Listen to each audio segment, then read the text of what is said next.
Can you even imagine being an emperor for 68 years? I mean, think about it. You'd see the world go from horse-drawn carriages to the very first cars. Well, that was the life of Franz Joseph I. He was this walking symbol of tradition and order in a world that was changing fast. But his story, and the story of his entire empire, it all ends in the absolute catastrophe of World War I. So let's dig in and see how the last emperor of an old world pretty much led it to its end. Our story actually starts near the end. So picture this. It's a hot summer day in Sarajevo. A royal motorcade is winding its way through the city streets, and in one of those cars is the heir to the imperial throne. In a single, shocking moment, well, the fate of the entire 20th century is about to change. Forever. To really get a handle on this emperor, this man who reigned for almost 7 decades, we have to start with the single gunshot that really defined his final years. It was an act of violence that lit the fuse for a global war. The target is Archduke Franz Ferdinand, the emperor's own nephew and the man set to succeed him. He and his wife Sophie are shot point blank by a young Serbian nationalist named Gavrilo Princip. Now you have to understand this wasn't just a murder. It was a direct, in-your-face challenge to the authority of the massive multi-ethnic Austro-Hungarian Empire. So how did Franz Joseph react to the news that his own heir had been murdered? Well, his reaction was shockingly cold. He was reportedly distant, almost relieved, seeing it as some kind of divine intervention. He actually said a superior power has restored that order, which I, unfortunately, was unable to maintain.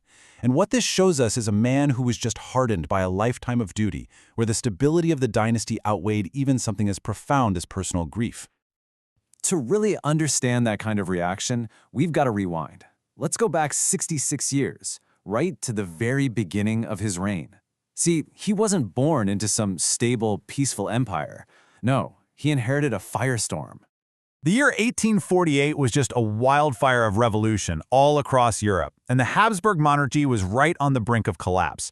I mean, the imperial court had to flee its own capital of Vienna twice.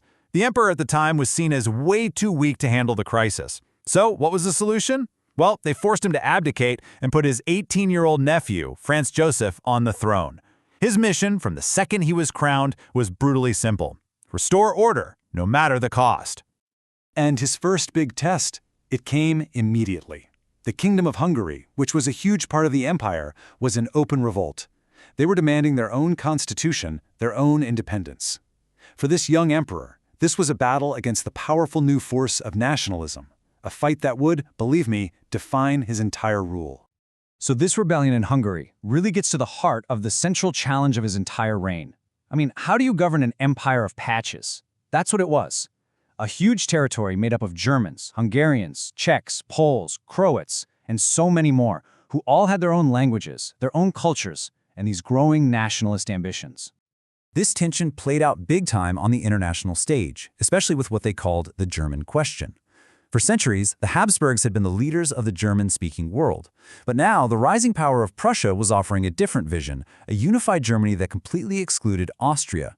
And, well, after a crushing defeat in the Austro-Prussian War of 1866, the Lesser Germany idea won. Austria was officially on the outside looking in. Now, weakened by that defeat to Prussia, Franz Joseph knew he had to make a major concession to the most powerful nationalist group inside his empire, the Hungarians. The result was the Compromise of 1867. This created the dual monarchy of Austria-Hungary. It was a really pragmatic move, and it probably saved the empire for another 50 years.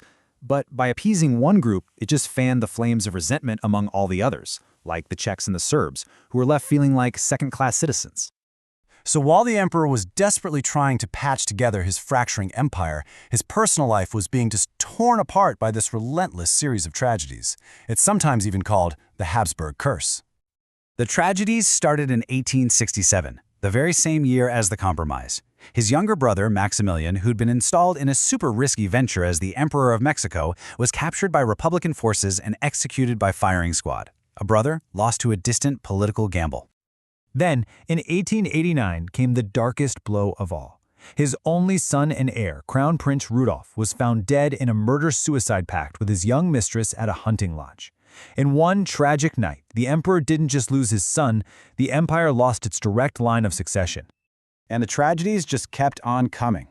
In 1898, his beautiful, restless, and estranged wife, Empress Elizabeth, you probably know her as Sisi, was assassinated. An Italian anarchist stabbed her right in the heart while she was just walking along a lake in Geneva. Another loved one lost to political violence. Just think about that number for a second. 68 years on the throne. Imagine ruling through all that incredible technological and social change, all while enduring an almost unbelievable string of personal losses.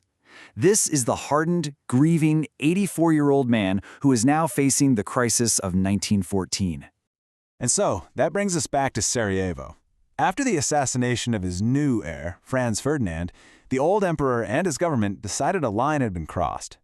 You know, after losing so much to political violence, they saw this as their one chance to finally crush Serbian nationalism once and for all. So they issued an ultimatum to Serbia, and the demands were intentionally humiliating. I mean, forcing Serbia to let Austrian officials conduct investigations on its own soil, that's a clear violation of its sovereignty. This wasn't a negotiation. It was an ultimatum designed from the very beginning to be rejected. It was the perfect excuse for war. Serbia rejected the most extreme of the demands, and on July 28th, Franz Josef signed the declaration of war. That's when everything just snowballed. Russia, allied with Serbia, started to mobilize. Germany, allied with Austria, then declared war on Russia. That complex web of European alliances made sure that a regional conflict would become a world war. The war that Franz Josef unleashed would be the final chapter of his life and of his empire. He was hoping for a short, victorious war to preserve his dynasty, but instead, what he got was a global inferno. He died of pneumonia in November 1916 at the age of 86. He never lived to see the final outcome of the war. He never saw his empire, the one he struggled for 68 years to hold together, shatter into pieces in 1918, completely disappearing from the map of Europe forever. So, what do we make of him? What's his legacy? Was Franz Josef this noble, duty-bound monarch, the last bastion of an old world order? Or was he a tragic figure? A man whose stubborn resistance to change actually guaranteed the destruction of the very empire he spent his entire life trying to save? You know, maybe he was both. A man forged in the chaos of one century who simply couldn't adapt to the coming storm of the next.